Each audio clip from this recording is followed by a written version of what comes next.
Excellent. Welcome back, everybody. Hopefully you've all been studying, reading, watching videos, chatting with friends. This is a test that's a culmination of your knowledge over many years. And I did put up on the chat screen, just so you're aware, to mention it one more time. Plenty of videos for the last several years on Institut du Fromage. Those are good videos if you want to cram, keep studying. But if you go to YouTube, type in Institut du Fromage, they're all labeled ACS CCP. Besides that, I have included also my email address, Nathan Aldridge, at gfifoods.com. So if you have any questions, always feel free to reach out. So I went through today and I was making a list of all the materials I know I've sent you. Some of you have joined this training later than others, and it's hard for me to kind of keep up with who has received what if you came in a little late. So if you came in early to my sessions earlier in the year, you should have been sent the ACS Lexicon and Glossary, the ACS Best Practice Guide for Cheesemakers, both of which are found on the ACS website. But those are two big things that you should be studying and you should have already been reading. Besides that, I have sent everyone a list of cheeses to know for the exam. And those cheeses can be found in the Oxford Companion to Cheeses. And on that list, I've kind of just narrowed down some of the cheeses. Instead of giving you 300, you got about 50 or 75 to look through. I have also done an introduction to the test with test prep questions. I have sent out an ACS CCP quiz with answers. So you should have been taking that quiz, practicing on it, and you have the answers to that. I also sent out to the group the IDF, the Institut du Fromage, course 800 level, which is a big course about a lot of these domains. So you should have received that. Other than all that information for reading, I've suggested the 3 books to read: the Oxford Companion to Cheese, American Cheese Making by Paul Kensett, and I'll remember the third in a minute. I got to get that to you. Let's see. And then the last email that I sent out to the group, I sent out links to videos on the Institut du Fromage channel for Cheese Making by Pat Ford. So you should have already watched that. Milk by Zoe Brickley. You should have already watched that. And Cheese Making by Zoe Brickley. And other than that, what we've also covered is PowerPoints, where I've covered distribution and customer service, as well as pathogens. So in my mind, I'm looking at, you guys have already received a magnificent amount of information, and you should be reading Mastering Cheese. Thank you. Mastering Cheese. I love it when people got my back out there. I talk a lot. I'm like a politician. Sometimes I talk so much I forget what I say. But that's a lot of information. Hopefully you're reading this. The anticipation is I can't spoon feed you all the information and tell you what's on the test, but I've provided a lot of information for you. The next videos I suggest you watching on the YouTube channel is Affianage by Zoe Brickley, and I think it's tied in with the math portion. All righty, so that's a lot of good stuff. Today, I'm going to start with one of the best tools that I use to study for. We're going back to the Best Practice Guide for Cheesemakers. So that's what you should see on your screen right now. We're going to start with chapter 5. I went through the first 4 chapters a while back. So I want to make sure that I'm coming back to this because this is a lot of great information that is 100% on the exam. So I'm trying not to waste your time here. Beautiful. Before that, any questions or comments? That's a good background, all the information. Again, study, read. All of this you should be watching and reading and studying as you go along, and don't wait for me. Okay. So now talking about the Best Practice Guide for Cheesemakers. Again, I know I'm running it into the ground. I focused 80% of my studying on this guide. Not gonna lie, and it's like there's so much good information here. You're still responsible for the other information, but this is just so good. Oh, side note. On Sunday, the Monday before the exam, I am holding an all-day review session that's going to be held at the Hilton downtown in Des Moines. and I'm looking at my calendar to make sure I give you the right dates. So on Monday, the 17th, Monday, July 17th, live in person at the Hilton, we're going to have a review. So if you can fly in Sunday evening or drive, however you're getting there to the conference, we're going to do a live review session. I'm inviting Cheesemakers, and they're going to run through the domains, and it's kind of like an all-day cram session.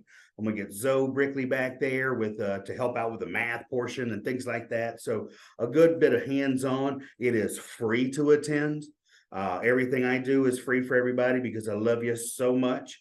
But if you don't mind, if you do want to attend, my email address is up in the chat, and Aldridge@GFI Foods. Send me an email and I can save you a space free of charge. That's something, right? We're a cheese community. I love it. Okay, enough of that. Let's get back to chapter 5, definitions and classification of cheese. I'm not going to read every bit of this, but there are a lot of big highlights as I'm going through here that I do want to point out that I think is important for you to remember. So hopefully if you have a book printed out, hopefully you're following along and highlighting or making notes as we go along. Cheese can be defined and classified in many different ways. Examples of classification include milk type, texture, fat content, ripening method, or country of origin. Boom, right there in that first sentence, that is a question. What are some of the ways that cheeses can be classified? And they can give you an example of by milk type, texture, fat content, country of origin, ripening method. All of those could be within an answer. So as you're reading through this, read it like you think it's going to be a question. That's a good question right there.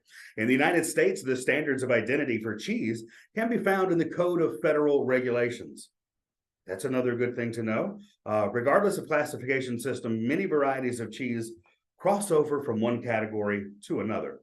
For instance, Gouda-style cheese can also be sold to customers of many different ages and therefore textures, and they can have natural or wax rind. But you see in there 2 questions. In this first paragraph, how can they be classified?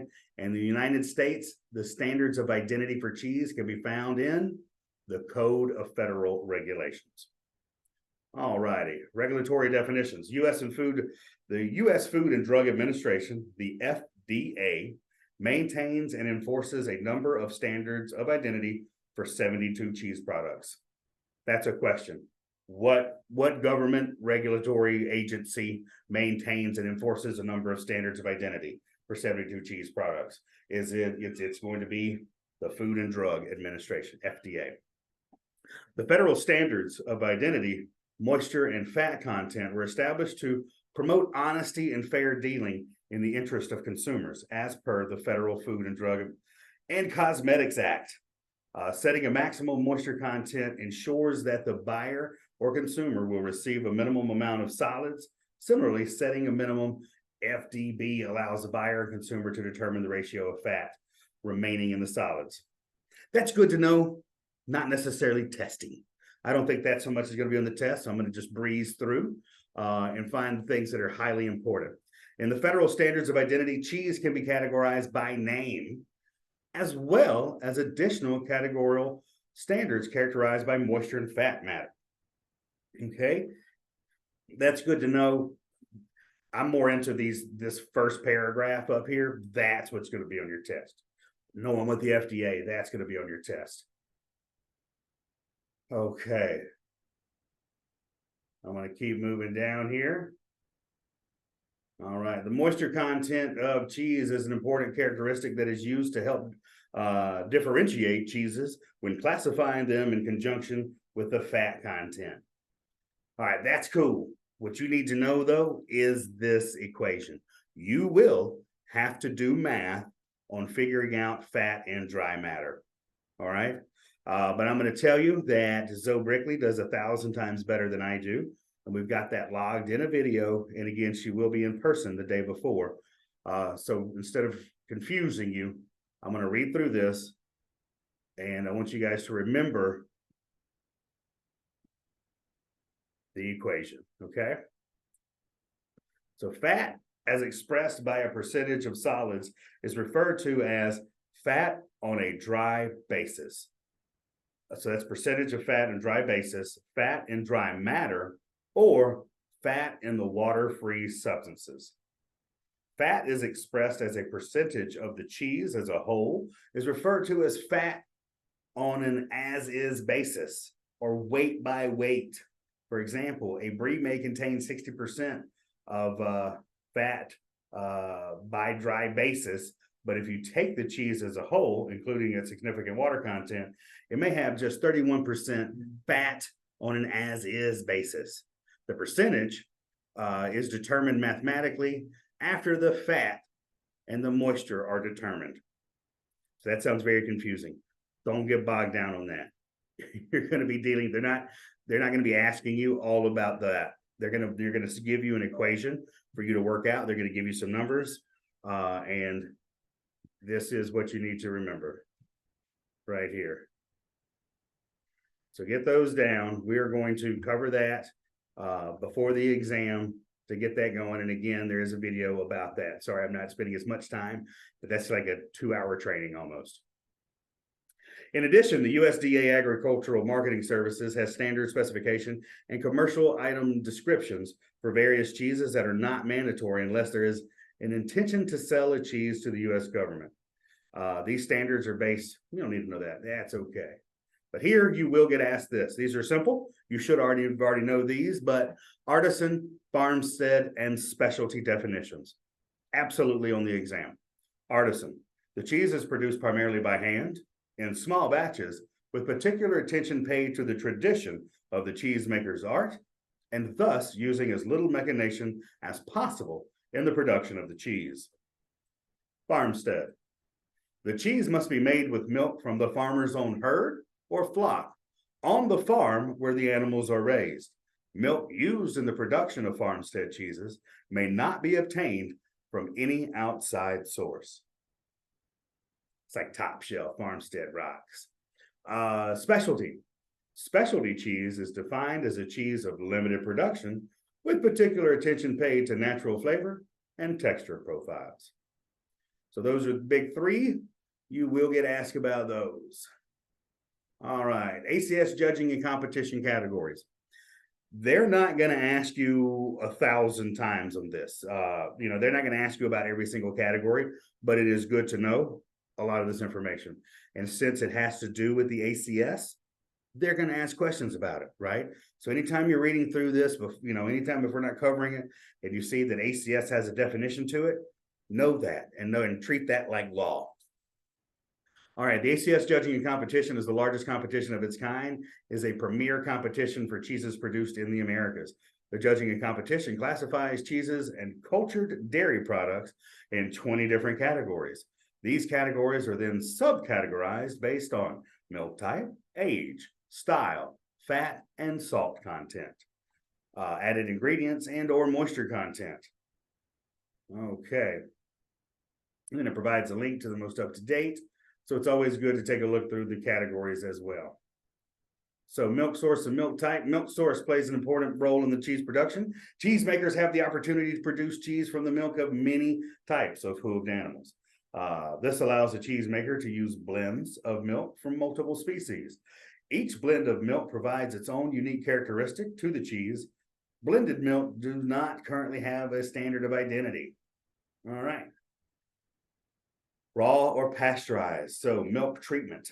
Current regulations in the United States allow for the sale of cheeses made from unpasteurized milk as long as the cheese is aged for a minimum of 60 days. That's a standard. You got to know that. Cheese has to be 60 days or older to be sold as a raw milk cheese in the U.S. And temperature no less than 35 degrees Fahrenheit.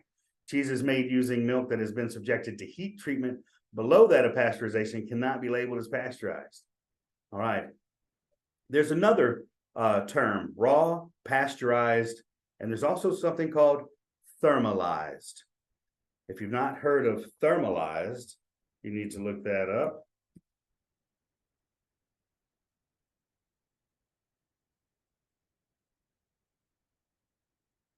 Thermalized. Got that typed in there. That is another way where you are heating the milk up, but not quite to pasteurization levels. That may be on your exam as well. All righty, acid coagulated or lactic cheeses. This is a good one. The perception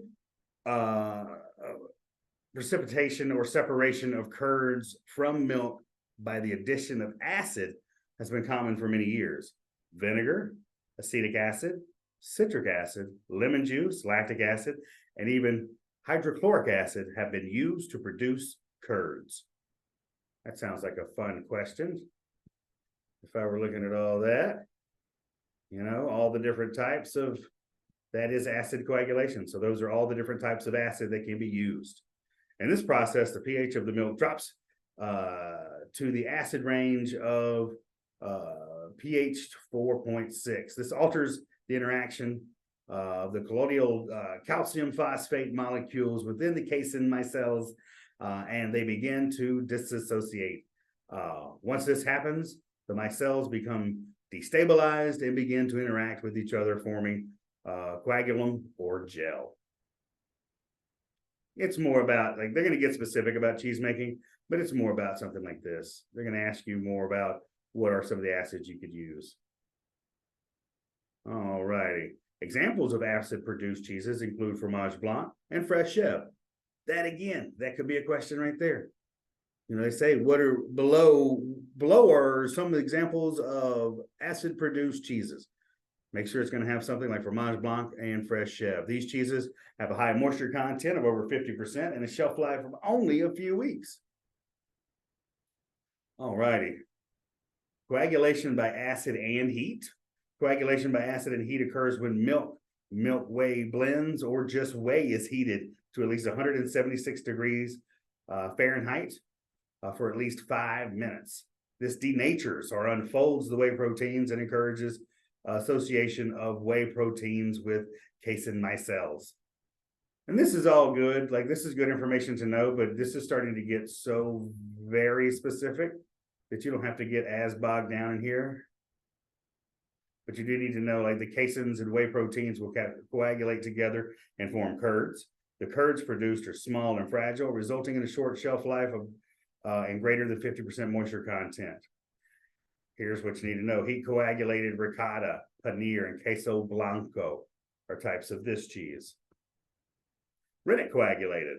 We already should know about this. Rennet was originally produced by harvesting the digestive enzyme of a suckling calf or kid. The process of drying the animal's stomach and then grinding it up to add it to the cheese, add it to the milk, has evolved into actually producing the same enzymes through microbes such as mucor mihi. These enzymes are proteolytic, so that when they are added to milk, they cleave a specific section of a particular casein species, causing a chain reaction that results in the formation of coagulum. All righty, that's good to know. After the cleavage of peptide bond on casein, the new protein is formed and is insoluble in the presence of calcium ions.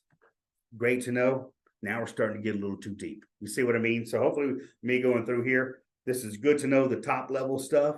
But again, they're trying to get questions that go with the whole program, and you're going to get asked a little bit more basic questions than that. Examples, though, of rennet produced cheeses. So I would know the examples of all these. That's the main thing to know here. Rennet produced cheeses include brie, cheddar, Gouda, and brick. You can think of other cheeses that have rennet in it as well. Curd is often cooked after cutting to reduce moisture content in order to produce desired body and texture. Method of ripening. Cheese ripening or curing may also be known as cheese maturation or affinage. So affinage is a good one. And anytime you're reading through here and you see actually like highlighted or words in bold or italicized, they're really trying to point those words out. So affinage, you know that. That's a cheese. Affinage is the process of aging cheese. One who performs affinage is an affineur. The process involves microbiological activity from the still viable starter culture organisms, biochemical reactions occurring from active enzymes that are present, and physical changes from the milk compounds undergoing breakdown. All righty, so fresh or unripened cheeses are unaged cheeses. They have relatively short shelf life, which may be extended by submerging the cheese in oil or freezing it. These cheeses have a moisture range of 40 to 80%. So this, like, I don't recall any questions on the test about freezing. We usually try to get people to not freeze cheese in the cheese world. So I really wouldn't worry about anything like that. But fresh and unripened cheeses, they're unaged. They don't have rinds. That's a good thing to remember. All righty, now we're going to get to the different types, and I'm going to kind of breeze through and point out the important parts. Surface mold ripened cheeses mature from the outside in. While their manufacture begins just with fresh, unripened cheeses, these mold ripened cheeses differ in that mold, yeast, and surface ripening bacteria are added to the milk. The paste of these cheeses softens based on which of these are added and encouraged by the cheesemaker. With pH rising from the outside of the cheese to its center, the surface ripening results in an increased pH and moisture levels and puts these cheese types in greater risk of growing pathogenic bacteria. That'd be about the basic thing out of here. But again, mold ripened cheeses include Brie and Camembert. That's there. I see you getting asked more about that than the true aspect. They may ask you what some of that mold is. So you have, of course, you have your Penicillium candidum, which is going to be what's on the outside of Brie and Camembert. So I would know about that. All right. Internal mold ripening, cheeses that have an addition of mold spores from the Penicillium family to create rich blue veining throughout the cheese as mold spores grow. Not only do they produce a desired color effect, but they create chemical changes within the cheese. So Penicillium roqueforti, that's what you need to remember. That's what makes blue cheese blue, right? All right, and that's the texture of the cheese will vary depending on the fat and moisture content. Penicillium glaucum could also be used. Examples of internal mold ripening. So that's just something to just not be confused on the test, is knowing that mold ripened, a lot of times when you see that, surface is going to be bloomy rind. Internal is blue cheese. They don't call it blue cheese. So that's the only thing that could like trick you up just a hair. They're not doing it to trick you, but it's just the way it goes. But they could use any examples of blue cheese: Roquefort, Gorgonzola, Stilton, Point Reyes Original, whatever they want, right? Surface bacteria ripened cheeses, also referred to as wash or smear rind cheeses, typically have rinds that are various shades of red-orange. The cheeses are washed during the maturation process, and the bacterium that give the cheese its color thrive in this treatment. Soft surface ripened cheeses are often characterized by a rich, aromatic, piquant flavor. They stink. They're stinky cheeses. Semi-hard smear cheeses are milder, but more pleasant, sweetest flavor. So like Tilsiter, Gruyere, Beaufort, all of those, yeah, Comté, those are all smear ripened cheeses, but they're left to to create more of a natural rind on that cheese. So don't be surprised if that gets thrown in there. But cheeses like Brick and Limburger, or even Epoisse, those are those cheeses that we consider mostly to be the bacteria to be wash rind. And those are Brevibacterium linens, or B linens. B-linens is what goes on that.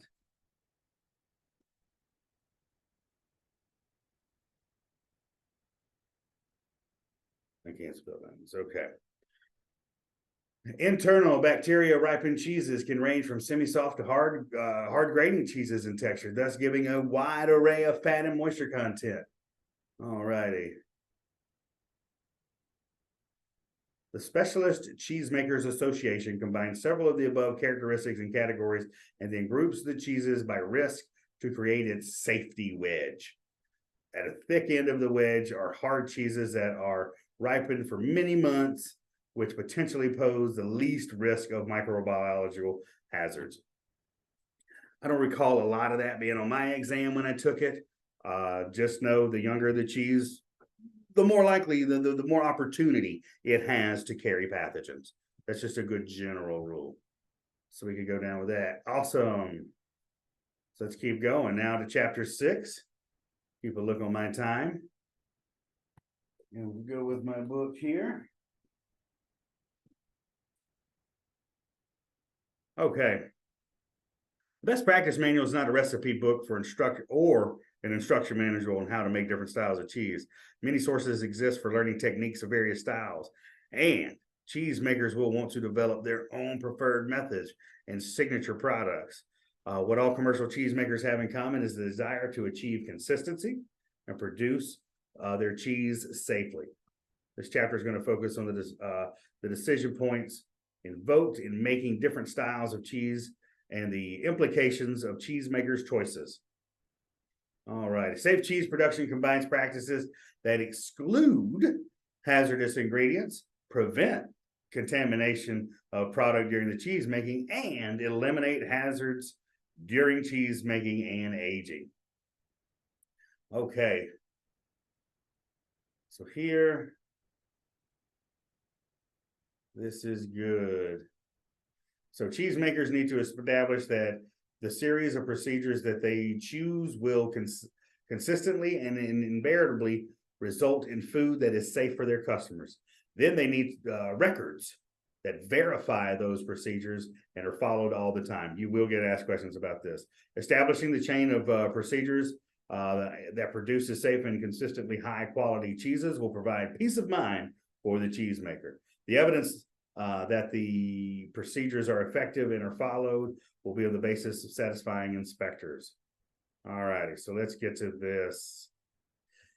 Internal agreement on the definition of cheese is published by the Food and Agricultural Association, FAO, and the United Nations and World Health Organization in the Code Alimentarius, Milk and Milk Products Codex. So I would go through, I don't remember a lot about that so much, but we're going to keep going into here. This one I don't remember a lot, but milk, this is where I wanted to get. The first decision for a cheesemaker is what milk to use. Milk freshness and quality will have a major influence on the quality of cheese. A common quote from experienced cheesemakers is, "You can't make good cheese from bad milk." That may or may not be on the test. I don't remember it, but it could be. Milk is also a potential source of many biological hazards that must be eliminated in the cheese making process if they are introduced through the milk. Safe cheese making is much easier if the milk is largely free of pathogenic bacteria or other hazards. Milk quality impacts the cheese consistency and the economics of cheese making. Levels and ratios of milk solids, particularly with protein, which is the casein, fat, and minerals, will determine the cheese yield. Okay. This is something to remember then. So levels and ratios of milk solids, particularly the protein, so milk solids, which are the protein, fat, minerals, that's going to determine the cheese yield, which is the amount of cheese given moisture per unit of milk. These levels vary by individual animal genetics and health, breed, feed, nutritional condition, species, and stages of lactation. Oh my God, that's gonna be another question right there. So that's where your variants are going to come in. Cheesemakers can also get more consistency when they're either control the farming practices, work closely with the regular milk suppliers, or create incentives for the milk properties they want. Yeah, every sentence in here is important. Cheesemakers get the most consistency when they're either control of the farming practices or work closely with regular milk suppliers or create incentives for the milk properties they want. For instance, cheesemakers frequently pay premiums for higher levels of butter, fat, and protein, and for lower levels of mastitis and bacterial counts. Blending milk from different farms and from animals in different stages of lactation can also provide more consistent milk characteristics. However, when milk is blended from several sources, be they animal breeds or on the farms, it's probably not going to be the highest possible condition from each source of the milk at the same time. Thus, a cheesemaker may need to trade consistency. All right, that's good to know. Milk source. Cheesemakers need to test incoming milk regularly to ensure its safety and quality. Testing must verify that milk meets regulatory standards. Milk must be, so the regulatory standards must be free of antibiotics and must be must meet regulatory limits on somatic cell count and bacteria. That's important. Milk must be free of antibiotics and must meet regulatory limits on somatic cell counts and bacteria. That's why they're testing. Cheesemakers will often have higher standards, especially in the processes, a variety of cheese they make with substandard milk. If the cheesemaker is not also the person milking the animals, then good relations and communication with the milk producer are important. Cheesemakers may want to specify some of the good procedures identified in the earlier chapters and verify with the farmer that these practices are being followed. Cheesemakers can face challenges relating to feeding decisions on the farm. For example, silage, wild onions, and other byproduct feedstuffs can also lead to off flavors. Ooh, boom. Especially when animals have consumed such items close to milking. Question could be, what are some of the foodstuffs that create off flavors in milk? And they can, so silage, wild onions, and other byproduct stuffs can lead to off flavors in the milk. These off flavors can be amplified in finishing cheese. Some cheese makers use vacuum chambers while heating milk to remove some of the odors and off flavors of their cheese. Thermoduric and spore forming bacteria can be at high levels when the milk from the animals fed fermented silage. These may survive pasteurization and often will cause late blowing and unwanted gas producing in cheeses. So this is one thing that's specific to Alpine style cheeses. So that is something I remember being on my test years ago is, you know, with blown cheeses, with Alpine style cheeses, if you have cows that are eating fermented silage, that could lead to late stage blowing in the gas production in a cheese wheel. So that's where that is.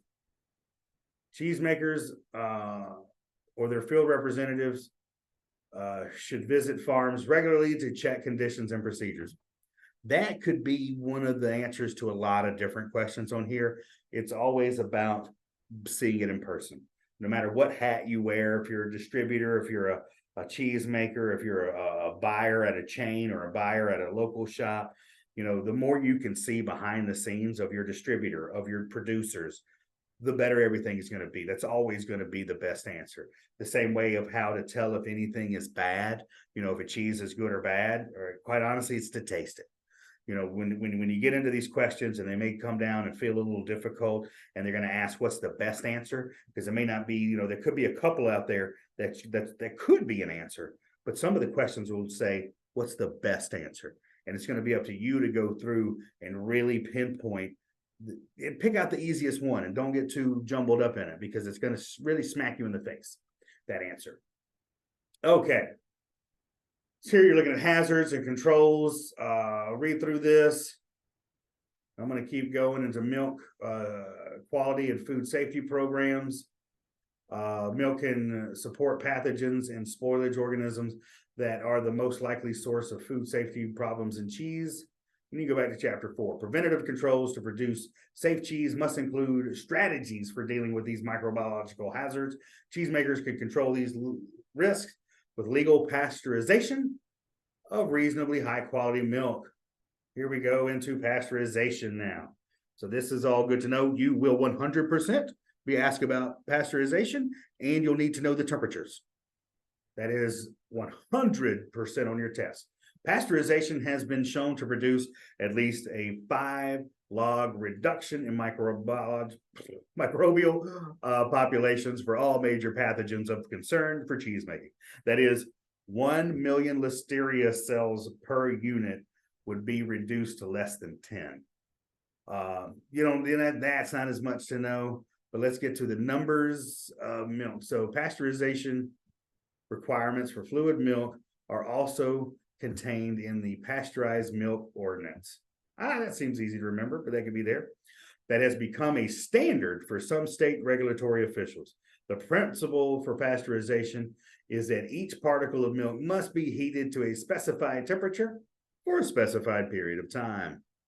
And here we go, the first one to know. Boom, write this down. If you take away anything else, this is going to give you one answer. For instance, for high temperature short time pasteurization, HTST, which stop right there. That could be a question on the test. What does HTST stand for? You got to know that's a high temperature short time. The minimum is 161 Fahrenheit for 15 seconds. That is going to be your goal. That's on the test. So what they're not going to do though, what they're not going to do is ask you to do math from Fahrenheit to Celsius. The math they have is the converting dry matter is hard enough. So don't worry about that. They're not going to try to trick you up for it, but know the temperature in Fahrenheit and the amount of time. All righty. So to guarantee that this standard is met, equipment is designed so that any milk which does not have the required holding time will flow back to a holding tank rather than go into the vat. All righty. That's not so much. It's not about tampering. Okay.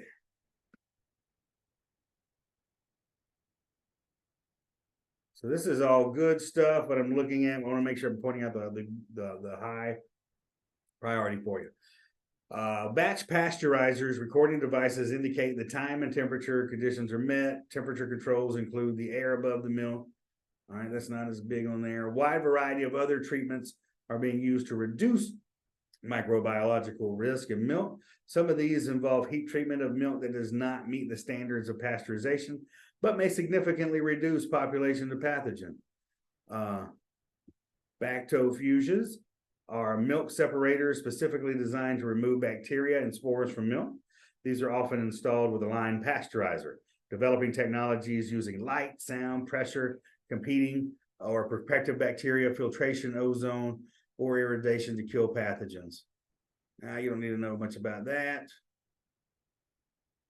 All right, let's keep moving. Let's get some more definitions here. Legal pasteurization breaks down phosphate in milk. Excuse me, phosphatase in milk. If a legal seal on a pasteurizer is broken, cheesemakers may be required to test the milk for phosphatase until the inspector can reseal the equipment. I don't remember that. It's really specific. All right, we know cheese has to be 60 days or older.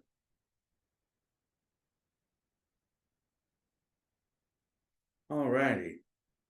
This is all good stuff, but I think we've already covered most of this. So 60-day aging rule is not a foolproof procedure for eliminating pathogens. Testing cheese made from unpasteurized milk is advisable, though not required. In addition, soft and semi-soft cheeses may only be made from pasteurized milk. The regulations specify some specific varieties, including Monterey Jack, Munster, and Mozzarella, that must be made from pasteurized milk. That could be on your test. New interpretations of food safety requirements under the Food Safety Modernization Act discussed in the following chapters. Okay, we got that. All right, that's the main thing to know. So even through all that, know your high temperature short time, 161 at 15 seconds. That gives you one answer on the test. All righty. All of this is important. Again, I'm just making sure I'm touching now starter cultures. This is what we want to get. The most common cheese varieties are acidified using lactic acid bacteria. These starter cultures metabolize lactose, releasing lactic acid. Oh my goodness, that's absolutely on your test. So starter cultures metabolize lactose, releasing lactic acid. Enhanced acidity may create less hospitable conditions for growth of some pathogenic bacteria. In addition, starter bacteria may produce bacteriocins and metabolites that kill pathogenic bacteria. These include, you don't need to know, that wasn't on the test. Starter cultures for cheese have other critical purposes, especially impacting flavor development through the release of enzymes that break down proteins and fats during aging. So starter cultures, again, they impact flavor, something else. So they convert lactose to lactic acid and they impact flavor. Well, I wonder what else these wonderful things can do. Starter cultures impact the elasticity of the cheese body and may produce gas to produce flavor and open texture in cheese. The initial acidification step is a preparation of coagulation of milk for curd formation. Purchase starter culture may be high quality from reputable source and be properly stored, either frozen or in dry storage, to ensure their acid producing characteristics. As weird as that sounds, I think that was on my test. So the thing is, like, starter cultures can come from a culture house. So that's something else to remember. It may not be in here, but starter cultures can come from the environment, naturally from the environment. They can be produced in what's called a culture house, which is a standalone business that creates cultures that you can order online. Or there are some cheese makers out there, like I know Sartori does it, where they make their own cultures in-house. Okay, now this is definitely on your test, so wake up and hang out with me. We want a little more time. Different varieties of cultures thrive in different temperature ranges. These differences are useful for enabling cheese makers to make different styles of cheese and control their manufacturing process. Dairy microbiologists classify mesophilic, write this down 100% on your test, mesophilic bacteria as strands of bacteria that grow at temperatures between 50 and 113 degrees Fahrenheit, with optimal growth between 86 to 104. All right, so mesophilic bacteria, write that down, know it, love it, it's on your test. Again, it's got two, so optimal growth range, 86 to 104.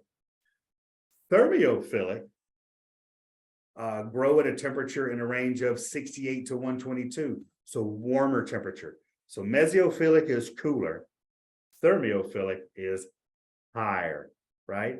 So 68 to 122, write that down. With optimal growth between 98 and 113. So that's what you need to remember. Mesophilic and thermophilic bacteria. I'm going to give everybody a second to make sure you're writing those down. Know them, love them. That's absolutely a flashcard opportunity for you. Many starter cultures are a combination of these classes of bacteria. Inclusion of thermophilic cultures may speed early acid production and protect against slow acid production in case of accidental overheating of the vat. Thermophilic cultures tend to be salt sensitive and have less impact on the cheese during the aging period. All righty. Non-starter lactic acid bacteria, or NASLAB. Love how everything has an acronym, right? So NSLAB, non-starter lactic acid bacteria are also common in cheese. These bacteria may be naturally occurring in the milk or the cheese making environment. They are responsible for some of the characteristic variations in cheese between manufacturers. They also result in some acid production and spoilage. All right, so storage. Upon receipt and recording into the ingredients log, cultures should be stored per the manufacturer's instruction. Direct vat set freeze-dried cultures are typically stored in a standard freezer. I don't remember this being on the test. Like, you could, I mean, if it comes in frozen, you freeze it. But this, I don't think, is necessarily as big a deal as far as just knowing the difference between a mesophilic and thermophilic. You're going to need to know that. All righty. Bulk starters, that's not an advantage of bulk starters. Okay, this is definitely on here. The possibility of bacteriophage. I'm going to highlight this word, bacteriophage. That is something to know. This was on my test. The possibility of bacteriophage, a virus that attacks specific strands of bacteria, is greater in bulk starter cultures than in direct sets. To prevent bacteriophage, cheesemakers should work with a culture supplier to find and rotate combinations of strands with similar characteristics for cheese productions. Since bacteriophage is specific to a strand of bacterium, removing a specific strand of bacterium from the plant or even a couple of days reduces the ability of its bacteriophage to survive. In addition, removing whey from the cheesemaker's premises and properly cleaning and sanitizing during and after cheese making would help prevent the growth of bacteriophage. So question, what is it that could help prevent the growth of bacteriophage? Again, removing whey from the cheese making process and properly cleaning and sanitizing during and after cheese making. A lot of these really go back, and I think a lot of us on this call are cheesemongers by nature. And again, I just want to point out some of these answers to the test. If you get bogged down, when I say they're simple, I mean like just put your cheesemonger hat on and say yeah, you got to be clean. Clean before and you clean after. You know, when in doubt, clean. You know, if you don't know if something's good or bad, again, smell and taste. The answers are going to be right there for you. Okay. So that was some good information we got out of there.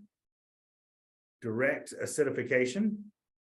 In lieu of lactic acid bacteria, cheesemakers lower the pH for some cheese varieties by direct addition of acid to the milk. The higher acidity may not be supportive of pathogen growth, but also won't have the antibiotic properties of some of the bacterial acidifiers. Weak food grade acids such as acetic, tartaric, citric, lactic, and strong acids such as phosphoric and hydrochloric acids may be added to milk, whey, or a combination thereof to create high moisture fresh cheeses. I think we already covered that. Here we go. Temperature. Hydrogen. We didn't have a lot about hydrogen. Acid is added. As acid is added, pH will drop, but rise again as phosphorus is absorbed as phosphate and calcium phosphate.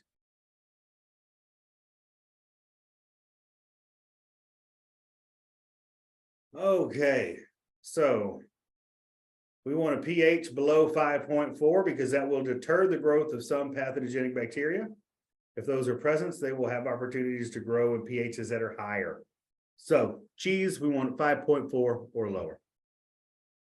All right. Just keep moving along here. Other additions, adjunct cultures. Good to remember. In addition to lactic acid producing cheese cultures, cheesemakers use adjunct cultures. These cultures generally impact flavor development and cheese texture. Other adjunct cultures produce gas or carbon dioxide that can produce open texture or eyes in the cheese. Protective cultures may be designed to include bacteriocins or bacteriophage that destroy specific types of pathogenic bacteria. All righty. I don't remember a lot of that being on the test. Cheese color. Cheese color is added primarily for appearances. The most commonly used of these colors, annatto. It's something simple. We all know that. If you're taking cheese 101, you know annatto is added to cheese. And carotene, it says here, definitely possible, but 99% of the time we're gonna be talking about annatto. It's odorless and flavorless. It's available in oil or water. Cheesemakers want water soluble. Annatto is relatively inexpensive. One drawback of annatto is its tendency to turn pink when cheese is exposed to light or high temperatures, and that can hurt sales. Color should be diluted prior to adding of milk. It's not going to get specific. You just need to know what annatto is. Calcium chloride. The most common added ingredient is calcium chloride. Preparations are available in liquid or powder form and can help develop curd firmness. So why do you want calcium chloride? Curd firmness. It reduces the pH of the milk, which accelerates the hydrolytic reaction, and it also increases soluble calcium ion and increases the amount of calcium phosphate. Simply, curd firmness. All righty, we're going on a little bit more time with you. Thank y'all for hanging in with me today. Curd formation. Cheesemakers separate the wheat from the chaff, or rather the curd from the whey. Look at, they're having fun in here, right? Casein proteins in fresh milk are evenly distributed because of a free electron that causes them to repel like North Poles on two magnets. Cheese making consists of enabling the casein to form into the matrix that captures the most other milk solids and then expelling the liquid from the curd. Neutralizing the casein can be accomplished through the addition of enzyme acidification or heating. That could be a question. What are some ways to neutralize the casein? How could you accomplish neutralizing the casein? Well, you could do it through the addition of enzymes, acidification, or heating. The technique chosen will directly influence the texture of the cheese. Cheesemakers make choices during coagulation that impact cheese moisture. Okay. Adding of enzymes neutralizes the protein by either stripping a charged particle or attaching to a free electron. The protein micelles are then able to form together to a matrix. This is cool, but I mean, it's good to have that scientific look on cheese. They're going to delve a little bit into it, but I don't think they get as specific as what we're seeing right here. All righty. So, but we do want to read through this. Okay. So a majority of cheeses, especially hard aged cheeses, are made using rennet or other coagulants. So rennet, animal rennet. Rennet is historically referred to as an enzyme complex harvested from the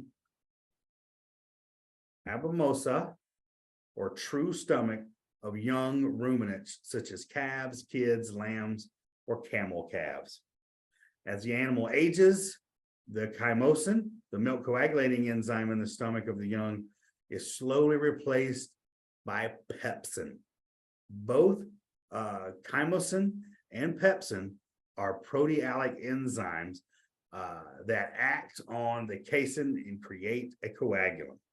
Today, the rennet is often used as a generic term to refer to a coagulant regardless of its original source. So that in there, just know, like, you know, the term for a true stomach, abamosa, and then just know that those words. But types of rennet, this is what's going to be on your test. This is going to be highly asked about. Animal. So we refer to animal as traditional. I like the term traditional when I'm talking to consumers and to young cheesemongers because it kind of softens the term, but animal is traditional.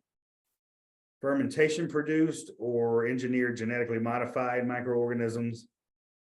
So then you have microbial rennet and then true vegetable. More often than not, you're going to be talking about the big three. So engineered or genetically modified microorganisms. So chymosin, animal, microbial, or true vegetable from the thistle. And the thistle is cardoon, from the cardoon plant. That is the thistle. Okay, so just know that all these, microbial rennet, produced from mold or yeast, frequently referred to as vegetable. However, more accurate should be vegetarian acceptable. You're going to see a lot of these. Know that too. They tie into other questions. So question for anybody that wants to answer. Let's see how I'm going to ask this correctly. Are PDO cheeses from Europe more likely to be traditional rennet or microbial rennet? What do you guys think about that? PDO cheeses from Europe, protected cheeses from Europe, are they more likely to be made with animal or traditional rennet or microbial rennet?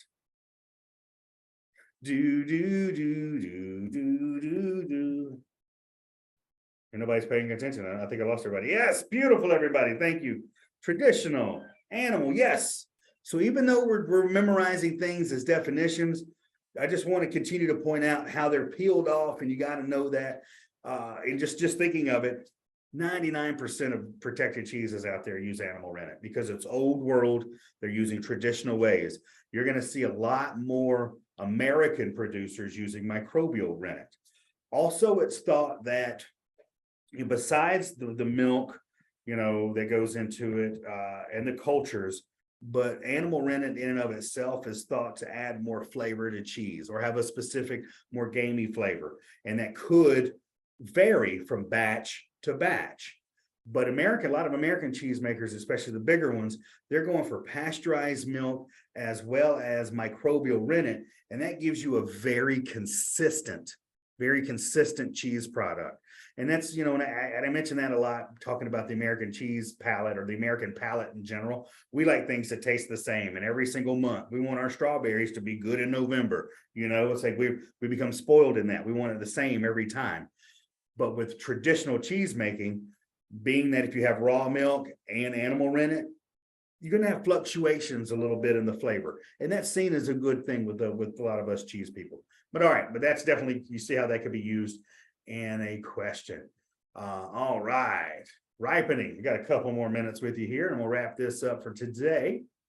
Ripening is the stage between culture addition and coagulant addition.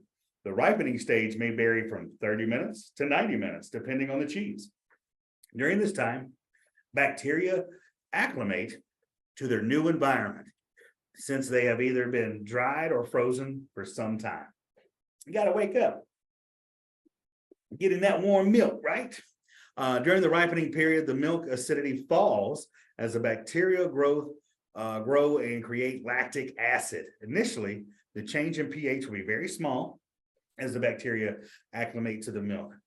Later, giving proper nutrients, temperature, and acidity, the cultures will enter a logarithmic growth phase. Enzymes are added just after the change in pH. They don't get that specific. Don't worry about that. It feels like I'm freaking you out right now. Ripening's cool. I remember ripening stage varies from 30 to 90 minutes. They're not going to get so deep into this, so don't freak out. Set temperature is typically maintained at optimal temperature for mesophilic starter culture bacteria. All right, boom. Anytime they give you that, write it down. Mesophilic starter culture bacteria, 86 to 95 degrees Fahrenheit. And don't worry, like I always say, they're not going to trick you up between the right Fahrenheit and the wrong Celsius. That's not the name of this game. Just if you can memorize the Fahrenheit, it'll be fine. And they're not going to ask you just Celsius questions, so don't freak out. We'll get to the metric system one day in this country. All right, let's go rates, dosage rates. We didn't have a lot about that as far as parts per million. I don't recall. That's maybe a good thing to know, but we didn't get specific as how much you have to use. Dilution immediately before adding cheese. That could be something to remember. Coagulants should be diluted with water immediately before adding to cheese milk to reduce shock on starter cultures and aid in even distribution within the vat. Cold water, 40 to 50 degrees. Dilution is recommended. Alkaline pH. All right, let's hit this before we head out for the day. Coagulants are very pH sensitive. Check the pH of the water used for dilution. Make sure that the dilution container is clean and free of sanitizer. Milk from animals with mastitis leads to high pH. While high pH usually results in quick coagulation, enzymes from milk with high somatic cells may break down casein and slow coagulation. All right, flocculation you need to know before I let you go. And then that kind of wraps up a lot of this. I'm going to make a note as far as where we stopped. And what I'm going to be doing is I'm going to continue a couple more trainings going through this book.